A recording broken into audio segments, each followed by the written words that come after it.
Om Shuklambaradharam Vishnum Shashivarnam Chaturbhujam Prasannavanam Dhyayet Sarva Vignopashantaye. Om. Dear friends, we are seeing the 53rd shloka of Sankhya Yoga of Bhagavad Gita, that is second chapter, 53rd shloka.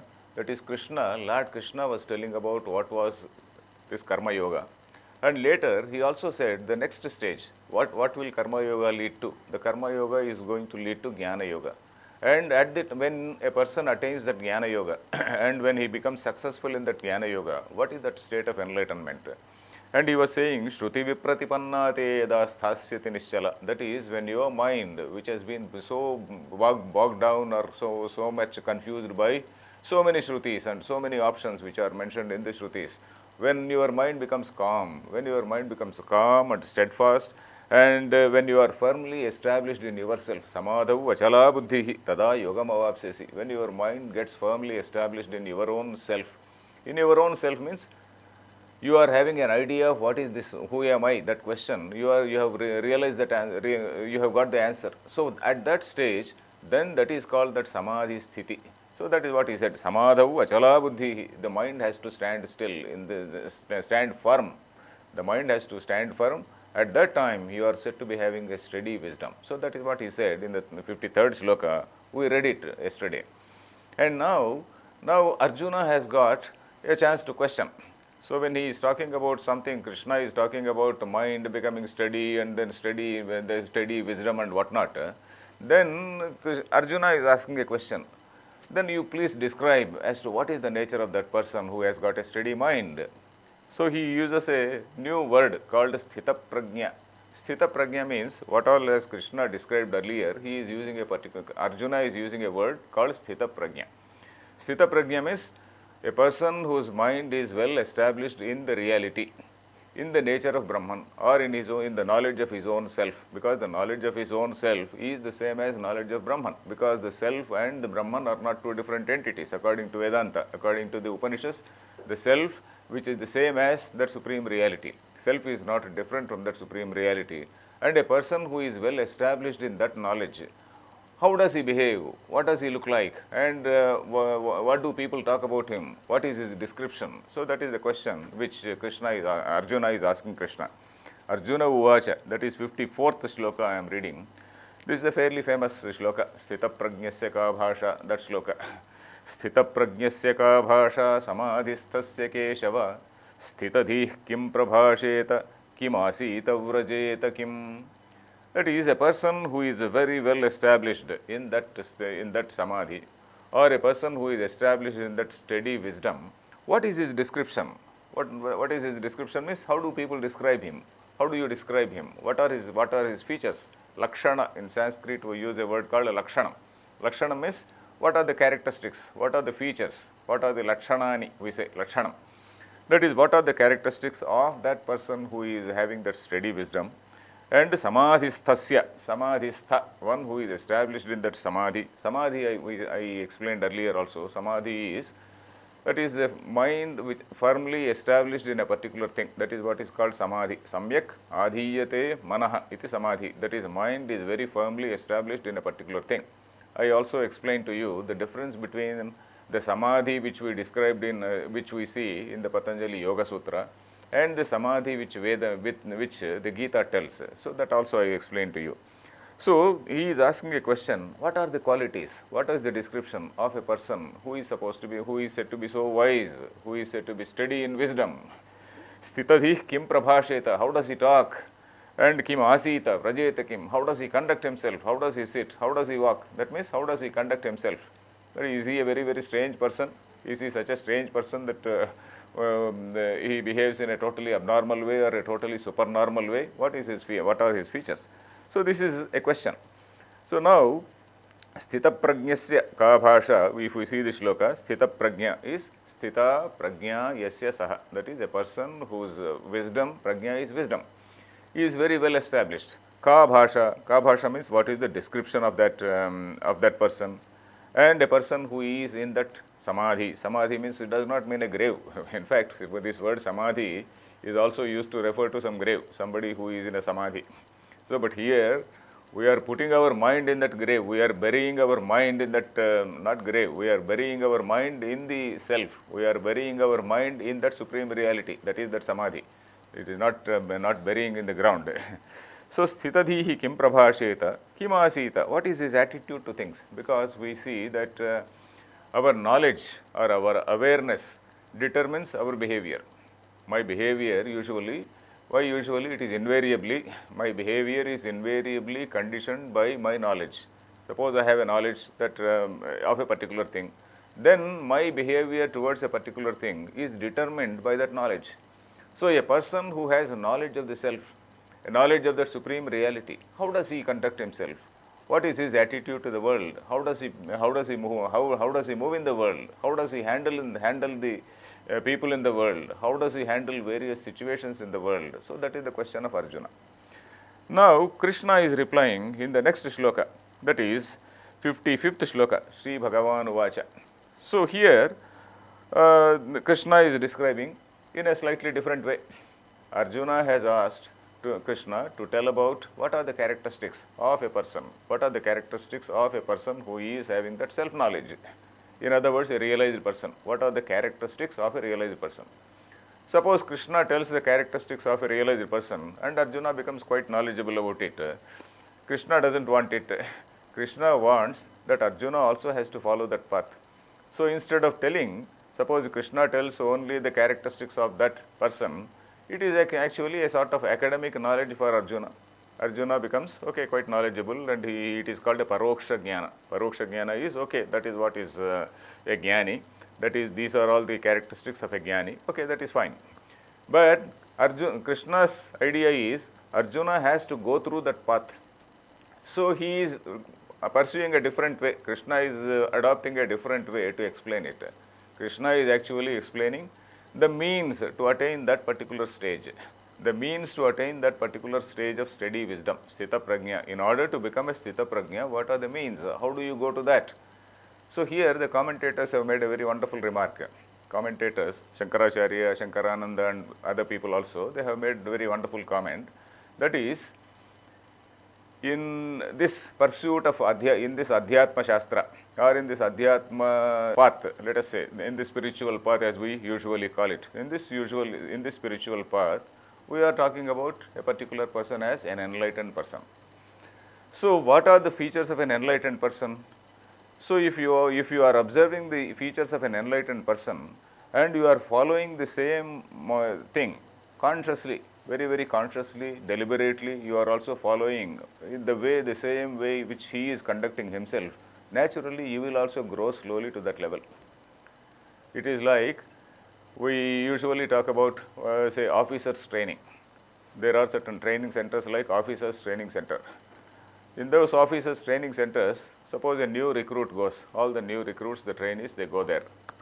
And all the people, they are then told, this is how an officer has to conduct himself.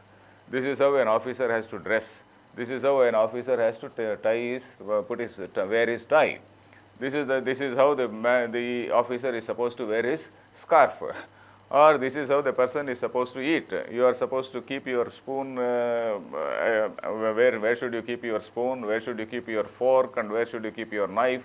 You are supposed to keep your fork on the left hand side and keep the spoon keep the knife on the right hand side. So there is a drill for that. There is a drill for everything.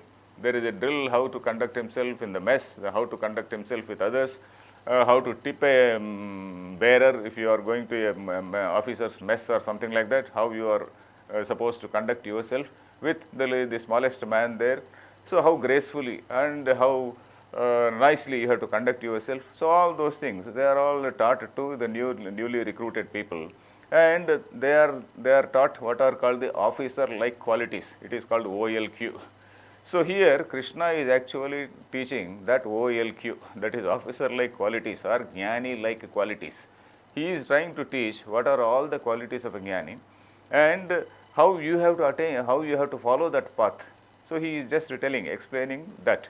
So there the commentators, I was telling you, the commentators, they have made a beautiful analysis, a psychological analysis. They said, Sarvatra hi adhyatma shastre krutarthasya lakshanani yani. That is, whatever are the characteristics of a person who has achieved that supreme goal. Krutartha means one who has attained that supreme goal called realization. Krutarthasya lakshanani yani, whatever are the characteristics of that person, sadhanani tanyeva sadhanani, whatever are the lakshanani, they are the sadhanani. That is, whatever are the characteristics, whatever is the nature of that krutartha, they are the very sadhanani, they are the very means also, they are the same means which one has to follow.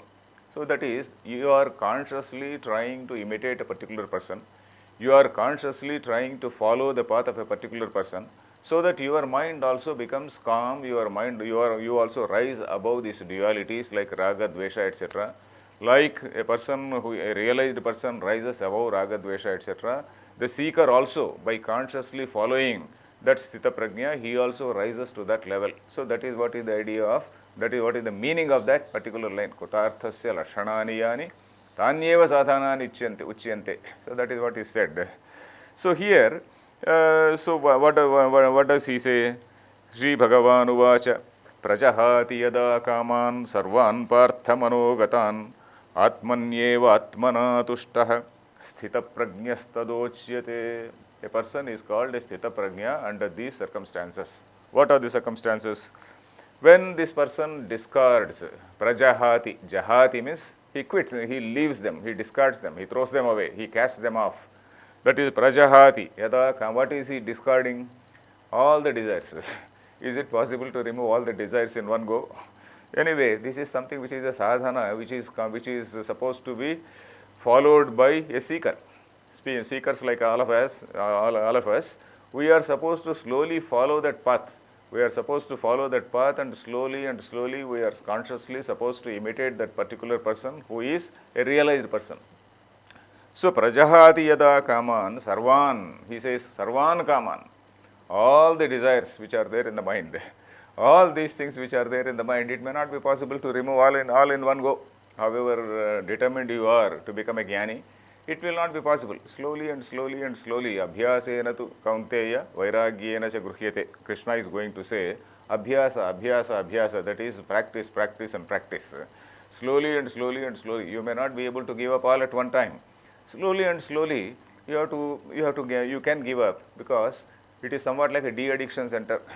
Suppose somebody is addicted to certain things, then particularly the psychedelic drugs or something like that, then the psychologist advises him or takes him to a sort of de-addiction center. In that de-addiction center, gradually, slowly, he is made to come out of that particular habit. He is weaned away from that particular habit. So similarly, a person who is so well steeped in all these desires, slowly he has to be weaned away from those desires. If he has to be weaned away from those desires, what has to be done? Then some sort of intellectual inputs also have to be given, and that is what is called viveka. Viveka is discrimination of what is right and what is wrong. And nitya, anitya vastu viveka, these are all technical terms which are used in Vedanta Shastra. Nitya, anitya vastu viveka. Then what is nitya, that is what is eternal, and what is anitya, what is something which is frivolous, what is nobler and what is ignoble.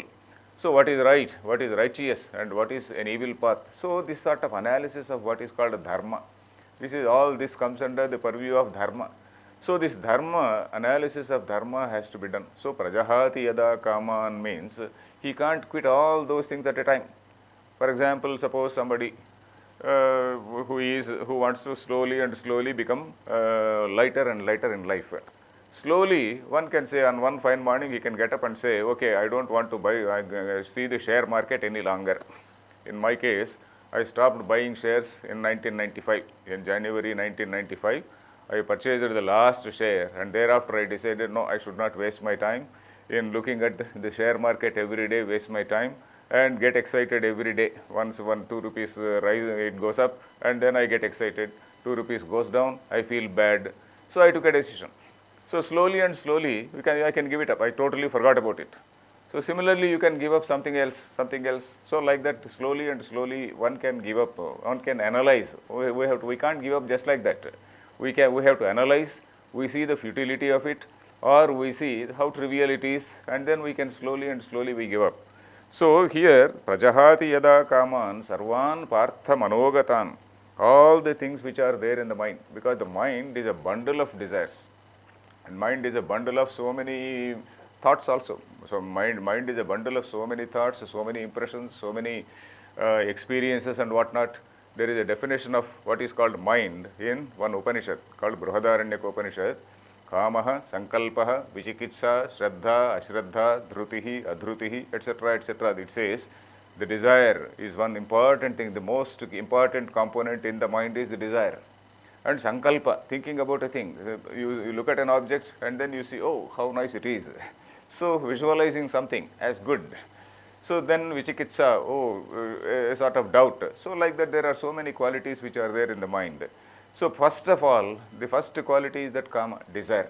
So these things, all the kama, sarvan partha manogatan, then what will he, how can he do that? Only when he has some knowledge of what is the reality. Only when he has a knowledge of what is his own self, real self. Atmani eva, atmana tushtaha, he is saying. Atmani eva, atma means self. That means not locking himself in a room and feeling happy about it. It is not as though he just sits quiet in a room and then he is quite happy about it, and it does not mean moksha. It is not moksha to shut oneself in a room and keep and totally avoid all things. We need not do that. We may be we may be moving in the world, we may be interacting with all the people, we may also be having some sense experiences, vishaya, sukha, whatever it is, but in spite of it, we are not bound by that. So here, Atmani eva, the commentators have said, Pratyagatma Swarupe. What is this Pratyagatma? Pratyagatma is, Pratyak means inside. That is the innermost self, the innermost reality. What is the innermost reality is not different from what we call Brahma. So I am not different from that. And the happiness does not depend on the sense objects. Happiness depends on myself. Happiness depends on my knowledge, my awareness. Happiness does not depend on the external objects. So he is aware of that. A person who is Atmana Tushtaha means, yes, we have experienced all these things, it is enough. There is a word called, in commentary, they have used a word called Alam Pratyayavan. Alam means enough. So one has to say, enough is enough, I have enjoyed enough of it, it is okay, I am happy with that, I am happy with my awareness, I am not different from that supreme reality, and all these things, okay, fine, they come and go, I need not be excited. I don't discard all of them, but I don't get excited by them. So, Atmani eva Atmana tushtaha sthita prajnastadochyate. He is a sthita prajna. Now, sthita prajna means one who is well established. Sthita means well established, well stationed. It is not like some Purana Vairagyam. Purana Vairagyam, we have got a term called Purana Vairagya. Purana Vairagya means, suppose I go to some satsang in the evening. Usually we all go to satsangs. I go to satsang in the evening and suppose some famous Swami. He is telling that Purana, or he is telling that pravachan in such a nice way. Okay, for that time being, I am enchanted by what he says, and then I temporarily become a viragi. And immediately after some time, all that vairagya goes. So that should not be the vairagya. That is the Purana Vairagya. There is another term called Prasuti Vairagya. So something similar. So it is not this Purana Vairagya which temporarily comes and goes, but it is something which is achieved through proper realization. So that is what we see here. Sthita prajnastadochyate, a person who is well established in that reality. So happiness, how is happiness derived? Happiness is from two levels.